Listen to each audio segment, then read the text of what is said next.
Get the fuck off him!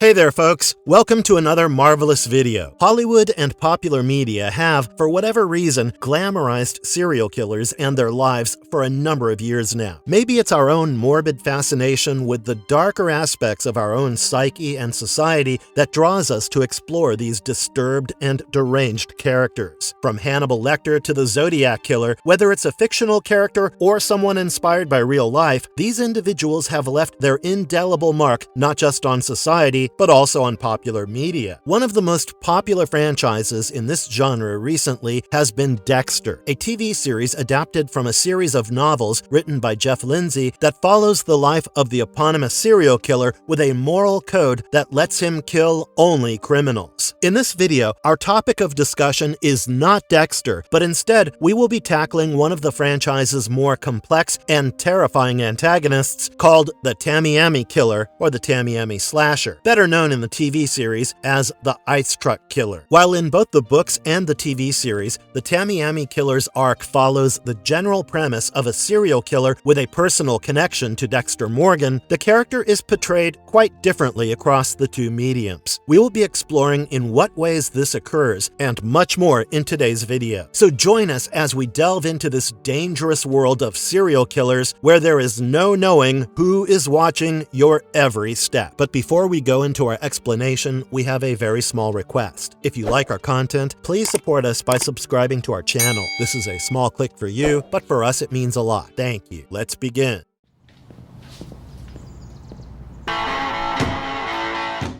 The Tamiami Killer, Book Origins versus TV Makeover. In the original Dexter novels by Jeff Lindsay, the character known as Brian Moser, aka the Tamiami Killer, follows an extremely divergent path regarding some very key plot points and character development from his TV counterpart. He makes his appearance in the book in the very first novel titled Darkly Dreaming Dexter, not as the Ice Truck Killer, but the Tamiami Slasher. His serial killer nickname is based on the area of his murders, which is the Tamiami Trails, where he preys on prostitutes, killing them in a methodical and brutal manner. His primary motivation is to make Dexter recognize his true nature, which is one of the common themes in both the books and the TV series with regard to his character. Another key point where the books diverge from the TV series is the physical appearance of Brian. In the books, the brothers are said to share an almost uncanny resemblance to each other, with Brian being just a little bit taller, with broader shoulders and a paler complexion than his brother. The resemblance is, in fact, so striking that both he and his sister Deb begin believing that he himself was the Tamiami Killer. It takes an immense mental toll on him as he begins to suspect that he is killing these individuals in his dreams, or that he has some sort of split personality that is committing these crimes. In the TV show, however, the actor Christian Camargo, who plays Brian, does not share the same degree of similarity to Michael C. Hall, who plays Dexter. Camargo is far leaner than the more rugged Michael C. Hall, and the brothers are far from being nearly identical. The show relies heavily on other things, like the psychological makeup and shared background, to bridge this gap. Things continue to diverge with regard to Brian's occupation in the books and the TV series. In the books, Brian doesn't have a fixed job, as he is shown working in the real estate business, imports, and even the drug cartel, while in the TV show, he is firmly established as a forensic prosthetist working with amputees to build custom prosthetic limbs. In the books, Brian confronts Dexter much more directly, providing an oppressive sense of internal threat. From the very beginning, it's implied that the Tamiami Slasher knows Dexter intimately as he begins receiving bizarre gifts and messages, even having a severed head thrown into his car. Brian's actions are intended to make Dexter accept his darker side and give in to it, which ultimately culminates in him luring Dexter to an intended kill site where the victim is Deborah. Here, Brian reveals his identity fully as not just the Tamiami Slasher, but also Dexter's biological brother. He tries to coerce Dexter into killing his adoptive sister, just like in the TV show, but here lies another key difference. In the TV show, Dexter chooses not to kill Deborah, clearly highlighting a moral line that he won't cross, and instead kills Brian. The events in the book pretty much play out similarly, except except for the fact that Dexter allows Brian to escape and doesn't kill him or Deb. The pacing at which Brian confronts Dexter in the series is much more spaced out and slower, building tension over time since it's a TV show. While it's intriguing and harrowing in its own right, it doesn't match the intensity of the books. While Brian perishes in the very first season of the TV show, in the books, he is much more than just your average villain. He is a force that appears during key moments in Dexter's story, always making him question his own morality and the nature of his dark urges. Brian plays an important role narratively in shaping the character of Dexter, something that the TV version is unable to replicate.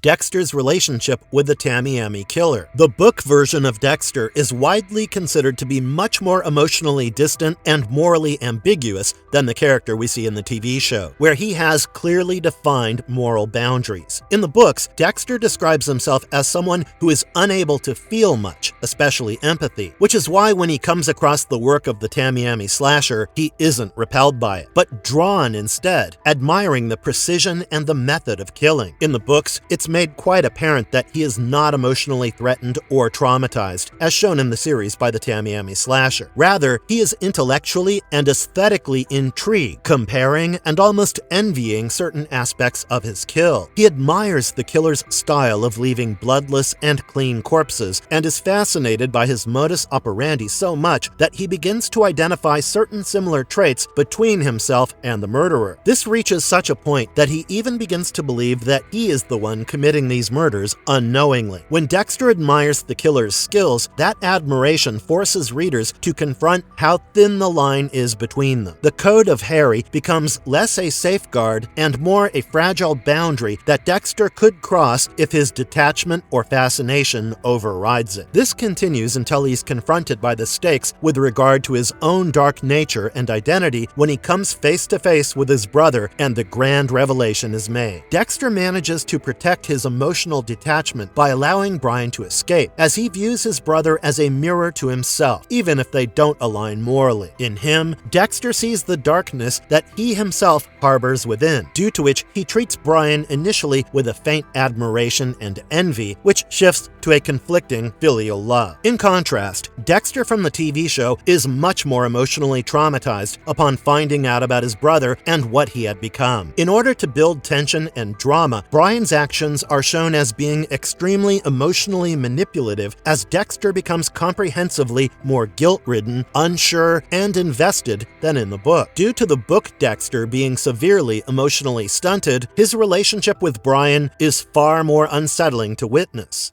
The brutality and methods of the Tamiami Killer in the novels. The way Brian Moser, aka the Tamiami Killer, operates in the novels makes him one of the most unique and dangerous serial killers of the franchise. His kills, while appearing ritualistic, clean, and artistic, are mainly intended to draw the attention of Dexter and nothing more. This lack of a deeper motivation makes his ability to take human life even more deeply disturbing. His kills mirror Dexter's own method, which adds to the psychological intensity of the whole thing. Just like most serial killers that we're familiar with, the Tamiami Killer also has his own signature modus operandi. His victims mostly belong to the Tamiami area and consists of female prostitutes who work there. He doesn't simply murder these women. He goes on to desecrate their corpses in the most horrifying ways. He murders his victims after possibly kidnapping them, and then he loads their bodies into a refrigerated vehicle in order to slow down their blood flow and preserve their bodies. Brian then transports the body of his victim to his chosen elaborate staging site, where the victims are cut to pieces with surgical precision and slowly drained of all their blood. The cuts on the victims are described as smooth and deliberate, showcasing obsessive control and experience. Following this, several body parts are carefully wrapped in white butcher paper, tied with strings, and often arranged with the remaining dismembered parts and left to be discovered. This deliberate care in how he presents his victims' bodies tells us that the Tamiami Killer takes extreme pride in his work. The fact that his work is so meticulous, from the draining of the blood to the arrangement of the body, is meant to appeal to Dexter, who himself, as we mentioned earlier, enjoys a non-messy killing. Brian intends to to reach out to Dexter, attempting to trigger repressed memories of their shared trauma. The dismemberment and bloodlessness echo how their mother was chainsawed and left in pieces, a scene Dexter witnessed as a toddler. These actions are personal and designed to unsettle Dexter, blurring the line between Brian and his real target, his brother. But it's apparent that Brian is a murderer who will kill people to satiate his own bloodlust regardless of Dexter's existence. The fact that he does exist gives a concrete motivation behind the killings outside of fulfilling his own serial killing tendencies. In fact, it makes the Tamiami Killer even more twisted because he kills innocent people just so he can reach out to his brother. Not for once does it occur to him to simply approach him in a normal manner. This goes to show that Brian's idea of filial ties is also equally twisted, as instead of just meeting and bonding with his brother, he wants Dexter to embrace the same reckless darkness as him through the act of murder. His victims are mere collateral in this, which dehumanizes these individuals further, adding to the brutality of the entire sordid affair.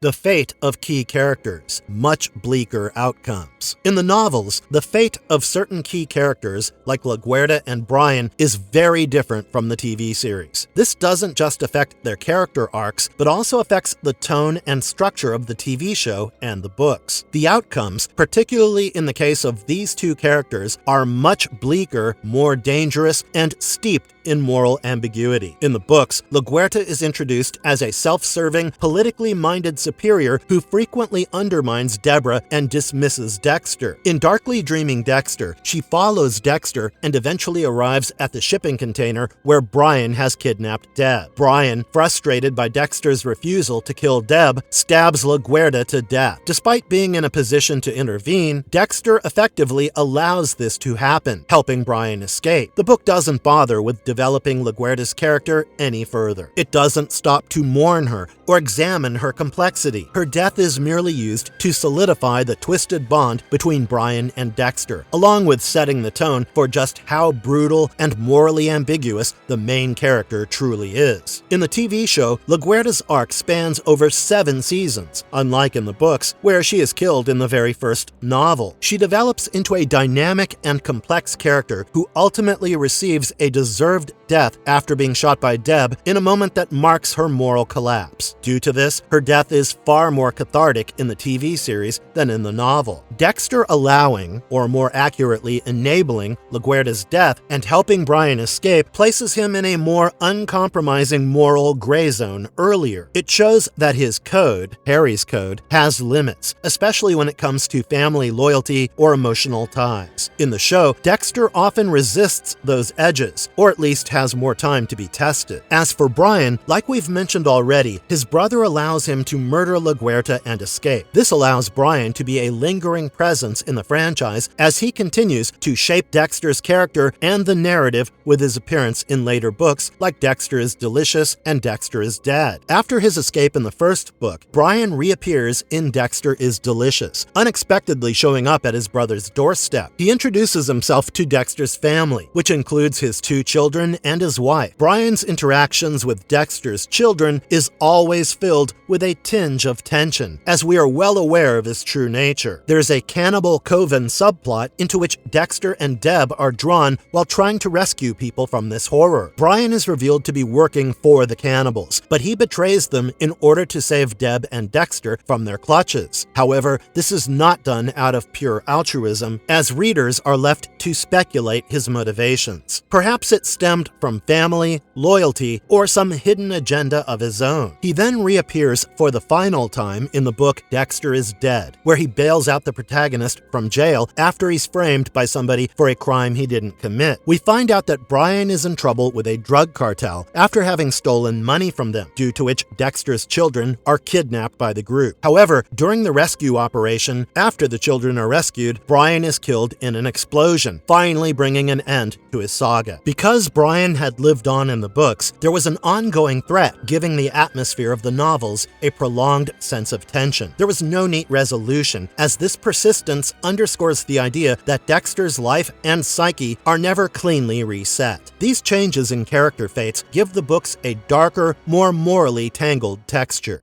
how the book's reveals are more shocking and unsettling. It's widely agreed by fans of the series that the reveals in the books are far more disturbing than the TV shows. The TV storytelling tends to favor resolution, or at least some emotional catharsis, with how drawn out the arcs are in comparison to the books. The TV show gives Dexter more relatable scenes, with Rita, Deb, and his colleagues, which soften the impact of his killings and paint him in a much more acceptable light. Since a TV show is dependent on sustained audience appeal, the brutality and intense moral ambiguity found in the novels would most likely have alienated the viewers. So the show often restrains just how explicit the cruelty is, or when characters suffer. Some brutality is implied, some things are delayed or altered, kills happen off-screen, etc. The show builds a likability or empathy for Dexter. Even as an antihero, viewers are made to root for him sometimes and to feel for him. The books frequently remove or reduce those anchoring emotions, or at least muddy them significantly. When Deborah finds out Dexter's secret in Book 1, it doesn't give the story the luxury of delaying guilt or tension for seasons. It changes the dynamics immediately. Family becomes complicit, and the line between protector and threat is thinner. The show instead uses slow burn tactics, making sure that the audience and characters don't fully confront the implications until much later. There's also a lack of clear resolution in the books compared to the TV show. The show often structures its plots so that bad guys get caught or killed, and Dexter's victory is mostly satisfying. The books don't always deliver that kind of narrative closure. With characters like Dokes surviving horribly maimed, Brian being let go, LaGuerta killed early, and Dexter's emotional detachment largely intact, readers can't rely on the reassurance that evil is punished, hero is saved. The books also lean more into internal horror, asking difficult questions that Dexter has to tackle, other than just the antagonists he is facing, which is in stark contrast to the TV show, which ensures that each season has neatly packaged antagonists and emotional resolutions. The twist of the brother, guilt, and Deb's knowledge are not just plot devices, but alter the foundation of Dexter's identity. The show shapes seasons with clear arcs and often gives satisfying reckonings, while the books often remain messy. The Dexter books keep readers off balance by removing the guardrails the TV show carefully installs. There is no clean justice, no clear hero, and no guarantee that what you're reading, even from Dexter's point of view, is trustworthy. That unreliability, the ambiguity of guilt, and the unflinching brutality make the outcomes in the books far more shocking, unsettling, and ultimately more disturbing than the more structured, emotionally digestible TV version.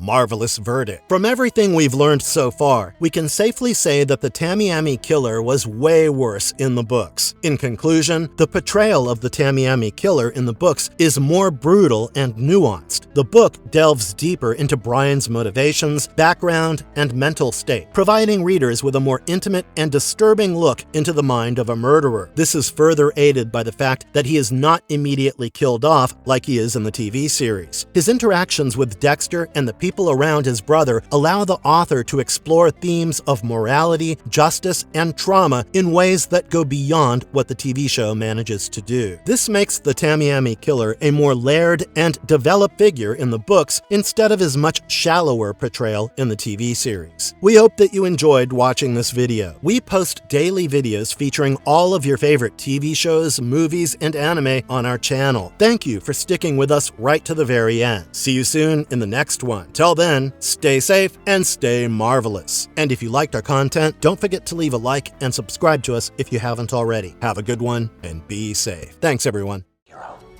It doesn't work that way!